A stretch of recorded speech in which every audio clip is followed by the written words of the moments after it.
Hey there, I'm Sarah Zarella, a portrait and wedding photographer and your host for Wedding Secrets Unveiled. This is a podcast where we cut through the complexity of wedding planning, leaving you with everything you need to know directly from the industry experts.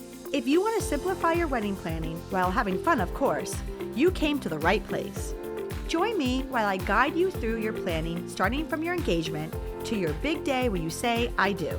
After photographing for over 20 years, I am sharing with you tips and tricks to cut through the excess noise. Because I believe from the moment you said yes, your planning experience should be a magical time in your life.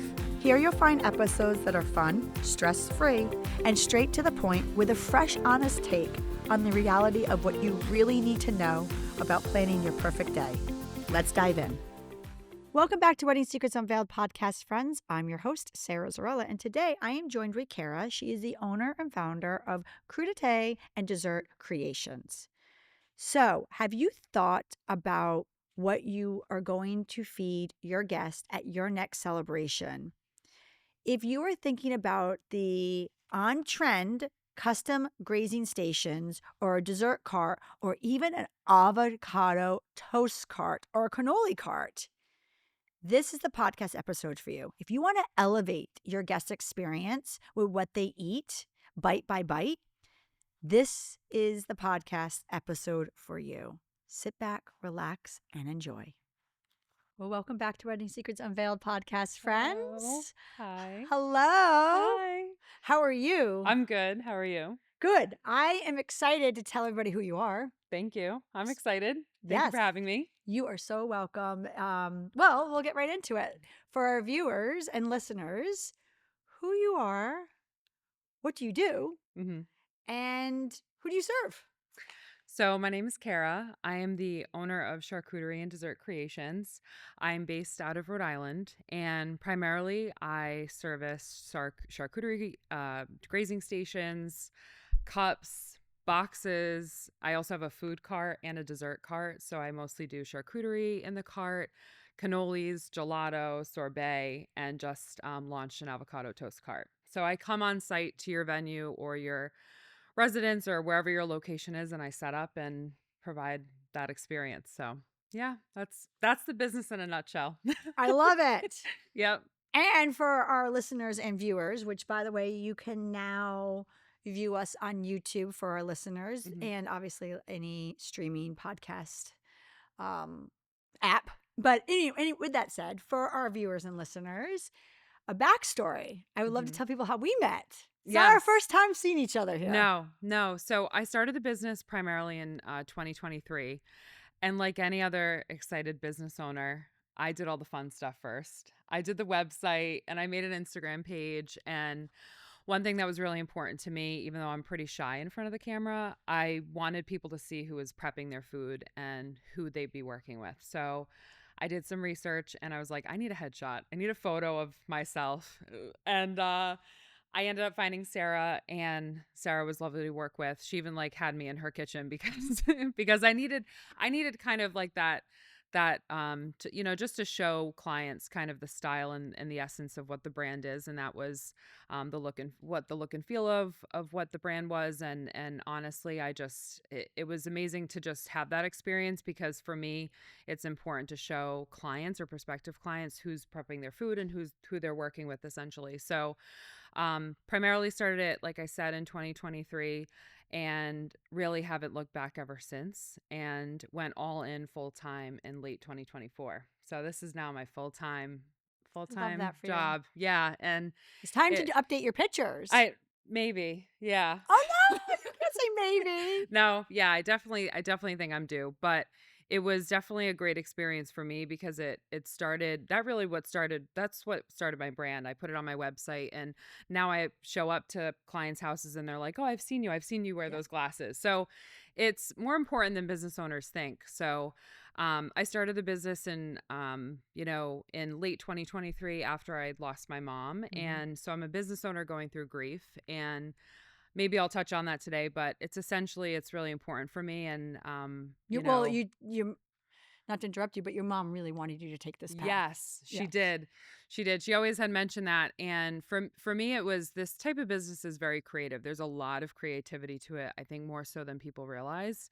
And, after losing my mom in 2022, I, created the business after graduating grad school and hadn't looked back. And what was so important for me in the business now is sometimes that does come up where, as a business owner going through grief, I have a different perspective of time and life's moments and celebrations. So I try and channel that and put Mhm. that into my clients, overall service, right? So I have just a different perspective on appreciating all of that and life's special occasions. So Right. Because, ultimately, what matters in life. yeah.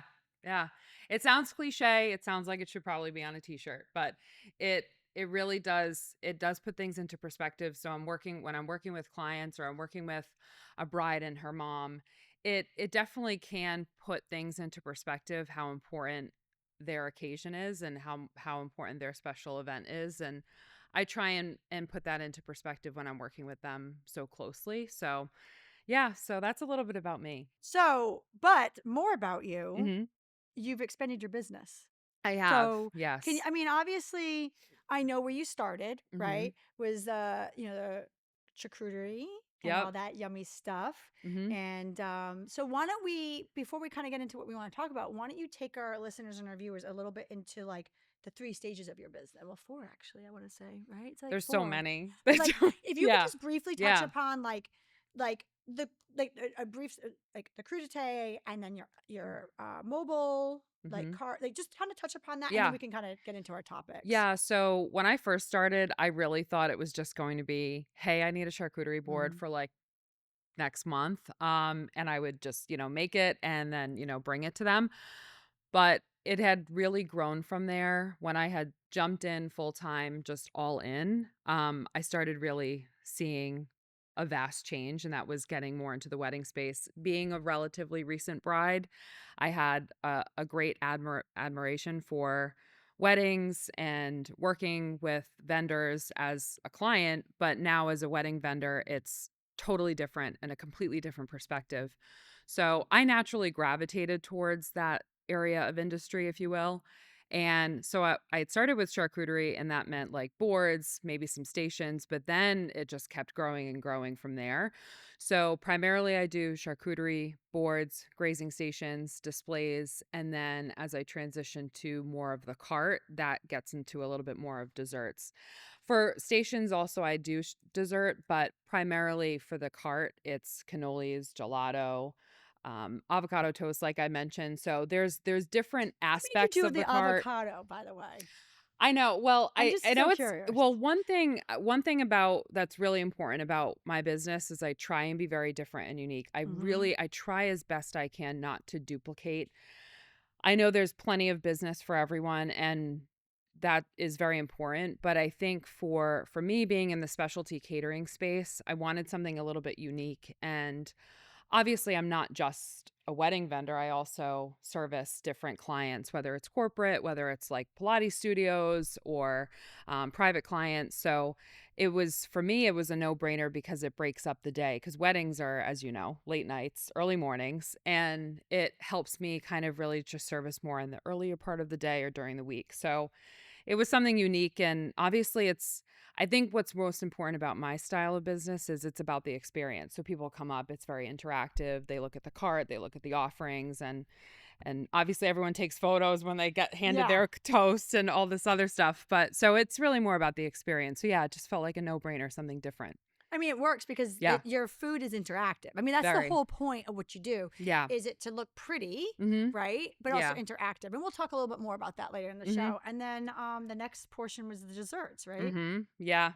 So, love dessert obviously, but I wanted to fit it into the business in a really unique way. So, cannolis were a no-brainer. Cannolis are a lot of fun. You can do a lot with them. Obviously, they have different toppings, so you can make it very interactive. So, I had found a cart maker, a woman-owned business in Maryland, and really loved her products and really just like her overall business. Remarkably Her is her name. And I had found a cart maker, and that was what her business had done. And she specialized in customized carts. So when I made the decision to invest in the cart, that's when I started like realizing I can't just stop at charcuterie. I need to give a little bit more to clients so that way they felt they had variety and more to choose from. So obviously it made sense. And with cannolis, it's been so amazing because people love them. And obviously, like I said, it's very interactive.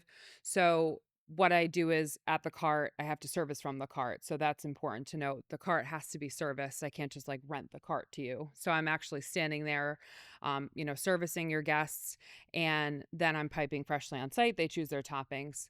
And, the other parts of dessert I usually do are Italian gelato. So it's Mhm. authentic gelato and sherbet. And then there's also, the avocado toast, like I mentioned, yogurt parfait. That's another thing that's been recently done. So I try and relatively do more of the same types of foods, more, higher end kind of feel. Mhm. And it's been really unique and people really like it. So I love it. yeah, it's a lot of It's fun. all fun stuff. Yeah. Like I just want to like redo an event that I Yeah. like and just have you come for everything. It'd be fun. All right, so let's get into it. Yeah. Okay. Tell me a little bit about, you know, boutique catering hmm and a little bit about what you do. Yeah. So I think New England alone, we are very lucky. We have a lot of great catering companies, small scale, larger scale. I mean, at the end of the day, we're caterers, and so we find a cuisine or a craft that we gravitate more towards. And that for me, it's more like Italian, more specialty foods. So primarily, I'm not standing over like a hot flame. Like I'm not frying food. I'm not doing any of the hot food catering, but more so I'm doing more specialty goods. So my business is very more customized. So I've had couples or clients say, "Hey, we really want the look and feel of like the Amalfi Coast or Oh yeah. something like that." So then that means I'm sourcing like lemons and having them cut a certain way and maybe some blue florals and like so I'm specializing it to what their event experience is. So that's one important thing to note. So when you get into more of the boutique and specialty food catering, I'm sourcing materials that you can't walk into a grocery store and find. I'm working with maybe a food distributor or I'm sourcing from a local like food store, primarily for more of the specialized stuff. So that's a lot of what I'm doing behind the scenes preparing a station for a client. How far in advance should people book you? And also too, kind of a two-part Yeah. question. Yeah. Um, we're local. Mhm. Obviously, we're here in New England for our listeners in Rhode Island, but we have a lot of listeners nationwide. Mhm. So, do you have any tips on people? Well, first off, I'm bombarding you with questions. Yeah. How far in advance should people book you? I think the most important point to make though is what are they booking me for? So if it's for your wedding, it's really preferred that you reach out relatively soon after booking your venue because most importantly, your venue has to accept outside food caterers.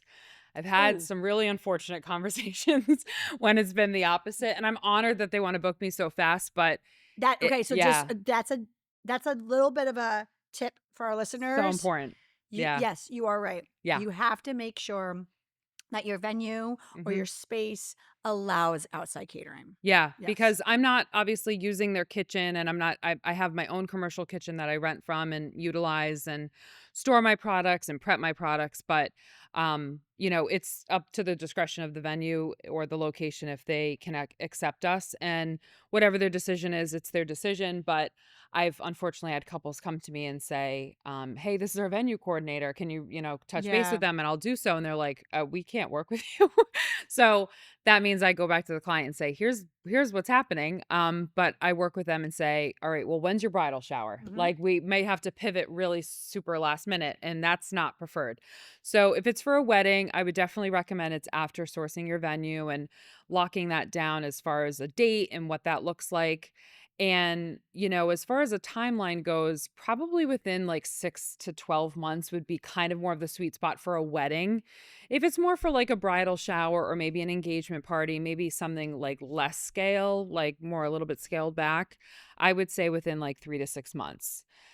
Because another thing with specialty food catering is I'm not just doing your event that day. I have other events happening that day just because it's a different type of catering. So I have to kind of think travel and storage and making sure all the food stays fresh and cool and all that other stuff. So it's just important to keep in mind the type of event that you're looking for hiring with me. And so I would say that those two timelines are good to follow as far as if you want to work with me. Yeah, and I mean, also too, it's something that, it's I guess the Cliff Notes is earlier the better. Like you Yeah, just I mean, that really goes with everything, right? everything, But yeah. but with that said, my other two-part question I was gonna Mhm. bombard you. I have so many things I want to ask you is Yay.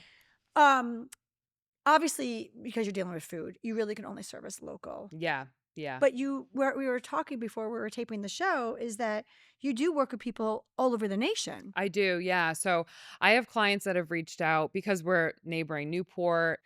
Warwick has really great spots for venues or even private residences in, like, maybe Bristol or Southern Rhode Island. So, I have clients that are in, like, California that have reached out to me and say, "Hey, I'm getting married in Newport. I'm, getting married at a private residence," or something of that nature, and I work with them across the coast. So if that means I'm on, 8 PM conference call with them because 'cause they're just getting out of work, we're talking about cheese at that time. So we'll get on and we'll have a conversation, and we'll go over kind of what it looks like as far as their style of their wedding, their aesthetic, and what they're looking for their guest experience, and then we work together from there. And so it doesn't matter if you're across the country or in a different state, we work together virtually, and then obviously about a week or so prior, we check in one last time. So if you're getting married here, that's really the most important detail. So, Okay. So, I'm gonna ask you price. okay. For so for our listeners, we had a little Yeah. movement here, but for our viewers, you saw that uncomfortable. Yeah. It's obviously a sore subject. It is. I think I do want to start off by being very sensitive about I'm a relatively recent bride, at least within 5 years, right? The cost of things are Yeah. very high, and I do want to be sensitive to that. I understand it. I was once a bride, but now as a wedding vendor, I see it from a different perspective. Mhm. So, as a couple, as you're, planning your wedding and you're trying to figure out what's most important to you, because that is the point of having a wedding. You have to basically put together a day or a weekend or whatever the timeline looks like for your wedding and really help it represent who you both are as a couple. And, whether that's a great guest experience or whether that's a certain aesthetic you're trying to achieve, it's very important, but you have to think of a wedding as an investment, right? So you're getting an investment in a service, and I try and do my absolute best in doing a top tier service for the client. But when you're looking at a price, you have to understand that behind that dollar figure is a lot. It's a lot of effort and energy. And, for me, I'll break it down in terms of an example. So for every, I don't know, let's say an average grazing station is 50 people. I am doing just like 4 hours alone in the kitchen. And that's without sandwiches, artisanal sandwiches, crostinis, something really like high-end boutique type, foods that are being served. So that's like a standard grazing station. That's 4 hours just in the kitchen. Then you have to consider, okay, well, I have a planner. So I'm working with the planner. I'm going back and forth communicating with, amazing wedding planners. Wedding planners are amazing to work with. I love working with coordinators. They do such amazing work, but they're sending, timelines and schedules. And I want every wedding planner to know I'm reading all of those timelines to it. I'm printing them out. It's like I'm back in college highlighting all the stuff. And so just most importantly, there's a lot that goes behind that number. And although the final price, it's an investment because it's per person. That's important with pricing. So with catering, a lot of, the pricing model is per person. So I'm working with clients to understand what your guest count look like, how many people are you looking to serve? Is this your only food? So if it's your only food, then you have to make sure all your guests are fed. Mhm. I mean, you have to remember guest experience is a huge part of your wedding. If it's not your only source of food, then maybe we can work together on a happy medium and what works and makes sense for you as far as an investment goes. But, most importantly, like I was saying, when you've got hours in the kitchen, you're sourcing materials, all the boards and towers and serveware, everything you see in my photos, those are mine. Those belong to the business. So sometimes I'll have a bride say to me like, "Hey, I really want you to use this tower." Okay, so I'll use it, but all the other stuff is mine, belongs to the business. So it's sourcing materials, it's prepping food, it's storing it. Everything also has to be packaged very strategically because a lot of times I'm doing stations with only one hand because Mhm. I'm balancing a huge food tray and I'm putting it together like this huge, massive puzzle.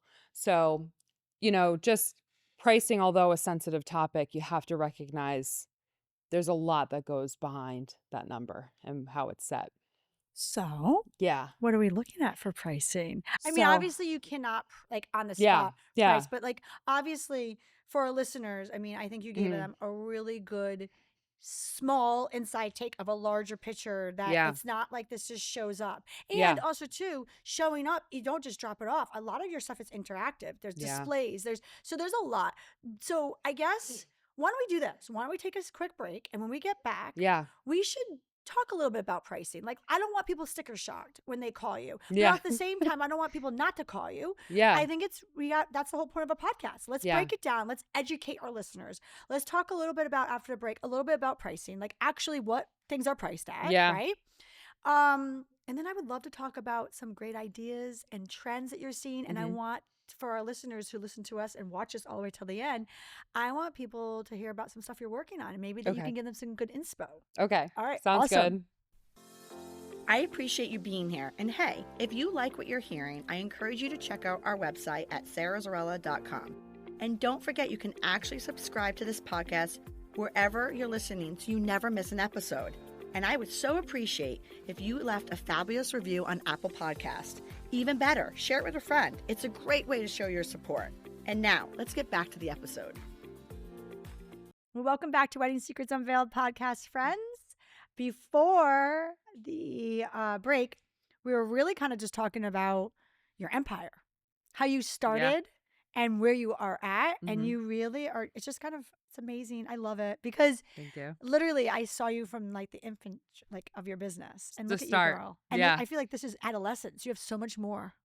There's a lot I've got planned for next I year. love it. Yeah. Until you get to adulthood. I know. I feel like I made it. But anyway, with that said, let's just get into the skinny Mhm. of pricing. Yeah. So I don't know, where do you want to start with that? I'm sure there's like a minimum or like an average. I just want our listeners to be like, all right, like you're like everything that you're telling me, it sounds so yummy. And like, why would you Yeah. not? Like, I want you at my wedding. I want you at my event. Yeah. What are they looking at realistically? I think, with food in particular, I think just as consumers, like we're just so used to just going to a grocery store, picking up some food for the Mhm. week, and that's it.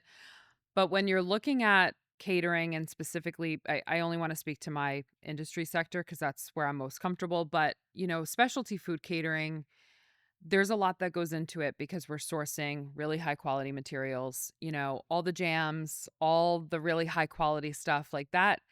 That takes a lot of time to look into, order in bulk, working with food distributors, balancing shipping costs.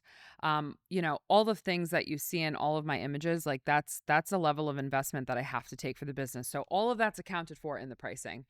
The other piece to the service, if you're doing more of like a grazing station or a charcuterie display, florals. That's a whole other level of this business that I don't think people realize are part of it because it hides, very, very small imperfections in your display, but it also just makes it look cohesive to the rest of your event. So a lot of what I do with couples is when I have that inquiry conversation with them, I ask them, who's your florist? Because I will either work with them directly, or if you can give me the name of a flower, if it's safe to be near food, then I'll do it. But so, Ooh. yeah. Not all flowers are safe to be They're near not. No. Mhm. No, That's right. they're not. No, They're I knew not. that. I knew that actually. No. And Yeah. if a couple really wants a specific flower, I do have to like over educate and just be like, here, if you want it, I have to like space it. And Yeah. it gets really complex. But, generally speaking, if they're like sticking to like a color or a style, I can be a little bit, flexible as far as the look and feel. Like if it's like all white or ivory, then I'll maybe stick to like white roses. White roses are really more like Yeah. my signature. But really, with all of that in mind, that all elevates up to pricing and what that looks like. So it does fluctuate because I'm balancing the cost of goods going up. I have to really stay close to Mhm. what the cost of food is and what it looks like. And again, shipping and working with distributors and understanding, buying in bulk. Sometimes I can do that. Sometimes it's doesn't work in my favor. I don't need 8,000 ounces of Parmesan. I really maybe only need 1,000. Right. I'm joking. But I mean, so as far as pricing goes, I'll range it. So when you're doing a charcuterie grazing station, that's more of a large tablescape. That's including the florals, that's including the rentals, that's including the serveware, all of that in mind. You're looking at probably roughly, and this could fluctuate, probably around like $18 to $22 per person. And although I leave it up to the client at their discretion to choose how many guests they want to purchase food for, because again, if it's for a cocktail hour and you maybe got one other source of food for your cocktail hour, I can certainly be flexible and Mhm. say, if you're having 80 guests, maybe you get it for like, I don't know, 65 or 70. I don't know, like wherever they're most comfortable. Yeah. But mostly I do like to make recommendations to clients because you don't want to provide a really negative guest experience. You want to Yeah. make sure people are fed.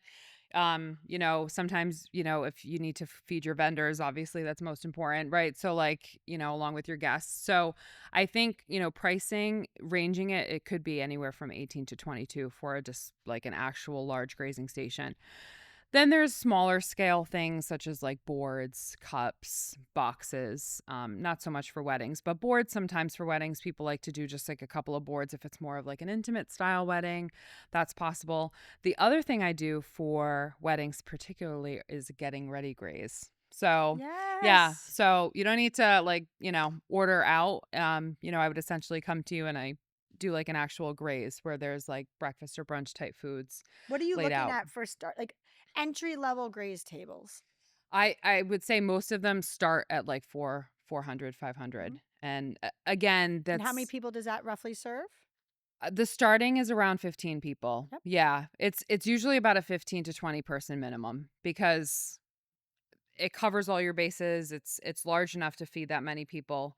You don't need a grazing spread Mhm. for, 5 people. It's really more of like a board. What about having your cart? The cart. Is that more of a So, minimum or like is that a yeah. flat fee or So I'll explain the cart in a very, very direct way. The cart, it's a lot. The cart is a lot of work. Anyone that has a food cart, there's a lot that goes into it. It's so amazing and I love it. It was the best investment I made in my business. But the cart can be more on the pricier end depending on how many guests you have. Mhm. I just want to be open Yeah. and transparent about it. There is a cart fee. So there's a standard cart fee about $115. And that cart fee covers the cost of Yep. the plates, bowls, spoons, napkins, someone servicing it, myself, obviously. And then also, then you have to go into the guest pricing. So if you've got, X amount of guests, it's per person, and that covers the amount of food. Because also in catering, you have to consider, okay, if you're going to have 80 guests, I need to get a little bit more because some people go for seconds, and the couple's not going to be worried about everyone having at least one. So I have to make sure I have enough food for everyone and prepare for the worst. So if I Mhm. open a box of cannolis and half of them are shattered, I'm bringing an extra box Yep. of cannolis. so so with that in mind, so the cart is about depending on what you get, anywhere from like 15 to $18 per person, and then you've got a cart fee which again covers all those things I mentioned. And obviously, the service, it's up to 2 hours. So it's 2 hours of continuous service for your guests. And just like any other service I provide, I'm working directly with whoever obviously the client is, but also if it's at a venue, I'm working with them to make sure logistics wise I can drop it off, make sure it's part of the setup of your event, and then I'll come back later on and service it at whenever time you need. So, I mean, they're looking at anywhere between 15 to $1,800 just to start. For larger events, yeah. And for Yeah. an average, I would say like I was going off 100 people. Yeah, yeah, yeah. So, Larger scale events. yeah, a Yeah. larger scale. I mean, typical size wedding, Mhm. that's an average because there's weddings at 70 people and there's weddings like 150. Yeah. Yeah. So, the point is, it's not like they're gonna pay $100.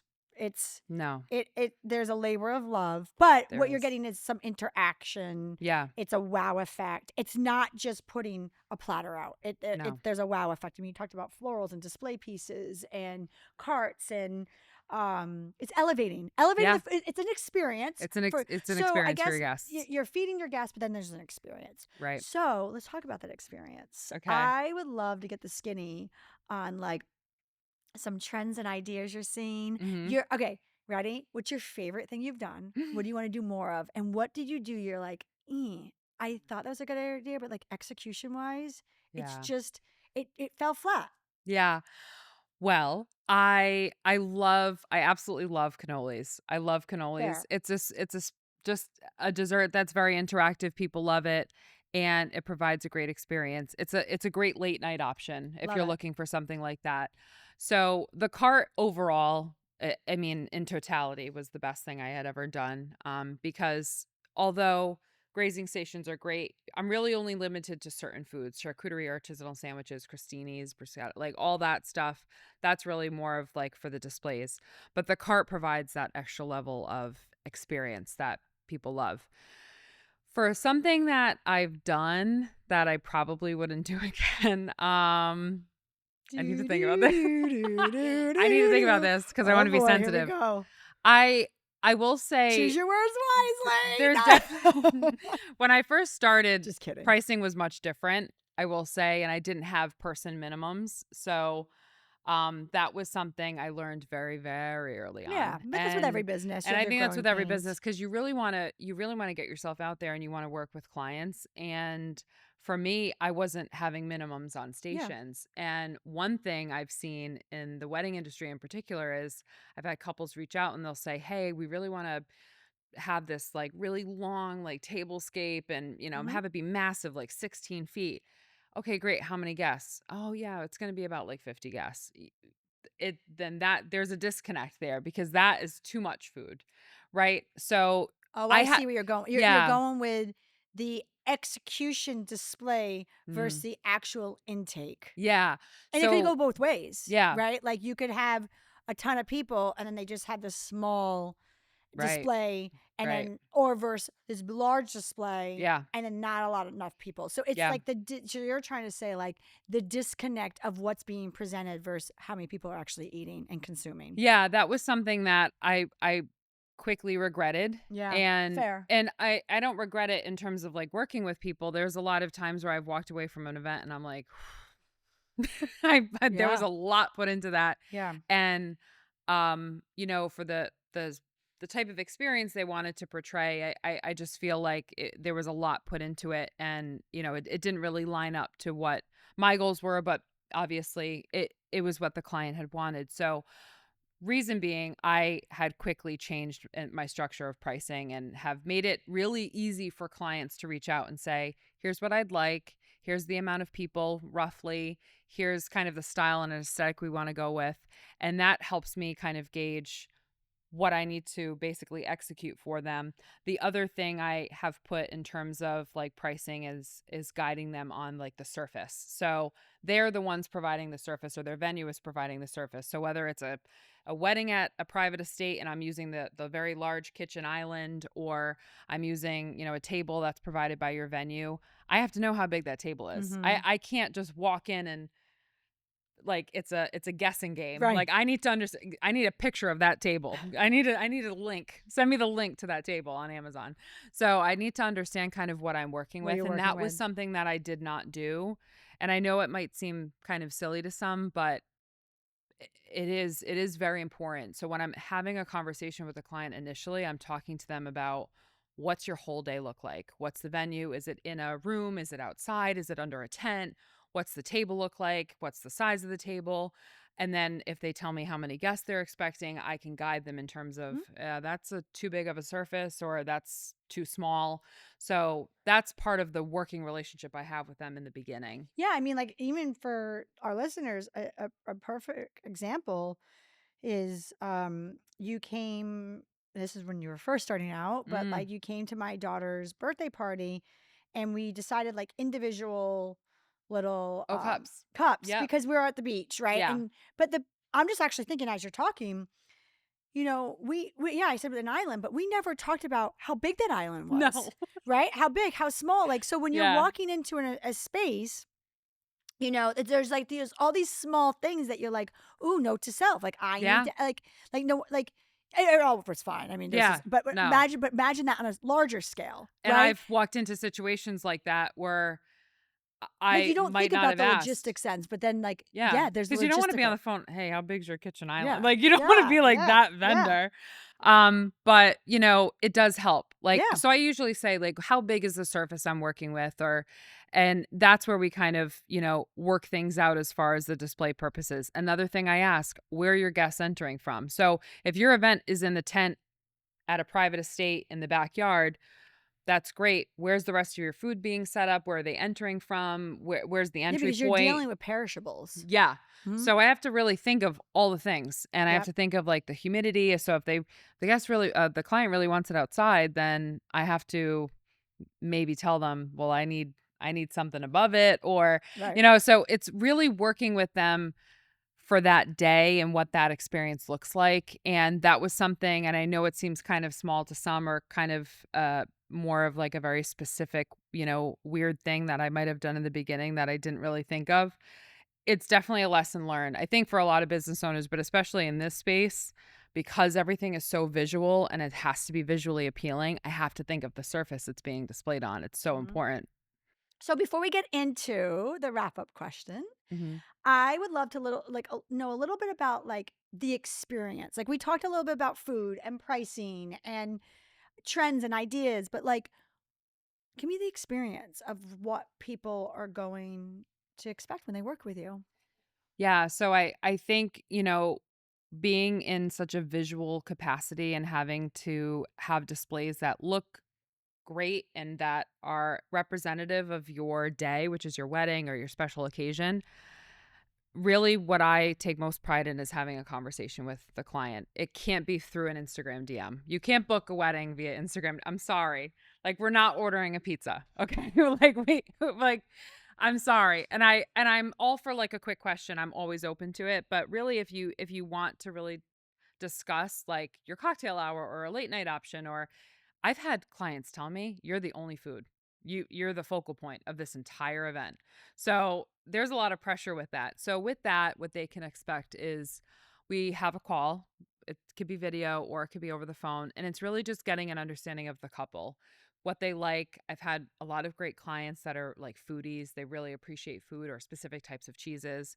And I ask them those questions like, "What do you like? What are your favorite things?" And that helps me craft a display that's unique to them. That is what's most important to me. I don't just source food just for the source of it, for the sake of it. I'm sourcing it for the couple and for the client and what they love. I've had people tell me, listen, my aunt really likes brie. So I'm showing up with 3 different size bries and making a brie wedding cake Yeah. because it's just fun. Oh, that's cute. Okay, that was my Yeah. next question before we get into the hot take. Yeah. Give me some like little quick like fun things that you've done, like a brie cake. That's cool. Brie wedding cake is so much fun. Yeah, I mean, all sorts of stuff like that. I mean, big bread baskets if it's more of like Italian theme. I love like the Amalfi type theme. I actually just did a wedding for a dear friend wedding vendor who just got married, and she had a cannoli station. We didn't do the cannoli cart. We did more of a station just because it went well with With her theme. with We their talked a little theme. bit about that Yeah. execution versus like And idea. I'm Yeah. like, why go 100% when you could just go 200%? Let's just do a customized piping bag with their initials. Oh, I love Like, that. this felt right. So again, it's just when you're working with me, it's really more about what are you looking for the day and for the experience and the style of it. So essentially we have a conversation, we talk about what you're looking for, how many guests you're looking to serve. I've oftentimes asked clients, can you send me your wedding website, can you send me a picture of your invite, because I have to understand them as people, because they're obviously the ones looking for this service, right? And obviously you're booking out in advance like we talked about earlier, and I'm working with them throughout that time frame. So we have that initial conversation, your deposits, in and made, and your date is secure, your service is secure. But leading up to that day, there's a lot that goes into it. Maybe you have a wedding coordinator and I'm working with them directly, and understanding what your timeline looks like for that day. I'm checking in. How is your guest count looking? Are there any allergies? What do I need to accommodate there? About halfway point, I'm asking them, do you need any vendor recommendations? And that's a really big point that has to be made. The wedding vendor community is like so special.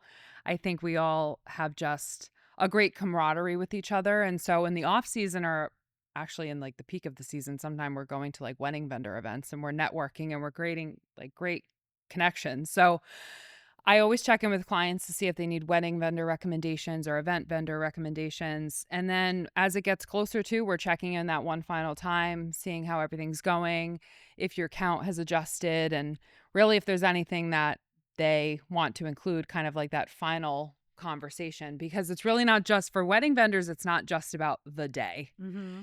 It's all of the events leading up to that day. It's me sourcing the material. It's me getting the food. It's me prepping it. And I don't prep it that early in advance. I am prepping it mostly day before, day of, because of the type of food I'm working with. Right. So there's a lot of care and love that goes into this type of service. So that's kind of at a 10,000 foot above view of what it's like to work together. So, Love it. yeah. All right. So I have to ask, what is your wedding hot take?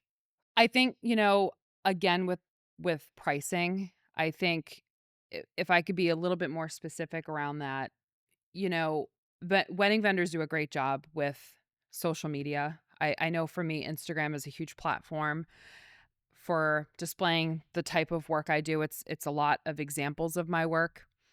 But really, as a client, I think I would challenge couples to just spend the 5 minutes looking at a vendor's website. Just because Instagram and TikTok and all of the social platforms are so great for us to show examples of our work.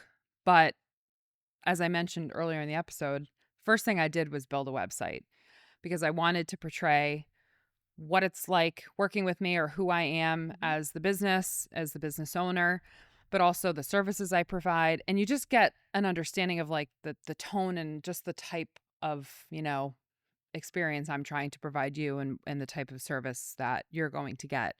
So I would just challenge couples to do their research for just a few minutes, go to the vendor's website. And oftentimes there are vendors that put their pricing out there. So look for that, get a sense of that, so that way you can ask the right questions when you're having that initial conversation.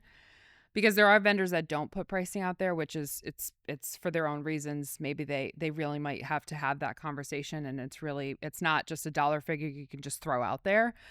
But for me, although I do have pricing listed, there are types of conversations I can have with you to help customize it so it makes more sense for you and for your partner, for your wedding or for your event. So I would just say hot take, do your research. It's a really important event. It's an important day.